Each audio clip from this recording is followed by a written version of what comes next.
danna subscribe kafin a wuce. Kada a manta a danna subscribe kafin a wuce. To, dama Hausawa sun ce kujerar mulki tamkar kujerar aski ce. A yau ne za ku ji cewa gwamnatin jihar Kano ƙarƙashin mulkin Dr. Abdullahi Umar Ganduje ta fitar da sanarwar tsige sarkin Kano wato Sunusi Lamido Sunusi da kujerar mulkinsa ta sarkin Kano. Freedom Radio Najeriya wacce ta wallafa labarin ta ce sanarwar ta fita ne daga bakin gwamnan jihar Kano Dr. Abdullahi Umar Ganduje a yayin zaman majalisar dattarwa. Kuma gwamna Abdullahi Umar Ganduje ya ce za a ji sunan magajin sarkin nan ba da jimawa ba. Ku huta lafiya. Ku kasance tare da AGTV. To, dama Hausawa sun ce kujerar mulki tamkar kujerar aski ce. A yau ne za ku ji cewa gwamnatin jihar Kano ƙarƙashin mulkin Dr. Abdullahi Umar Ganduje ta fitar da sanarwar tsige sarkin Kano wato Sunusi Lamido Sunusi da kujerar mulkinsa ta sarkin Kano.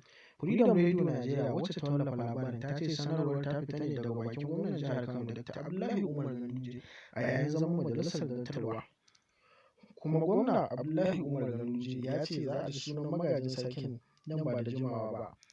Ku huta lafiya. Ku kasance tare da AGTV.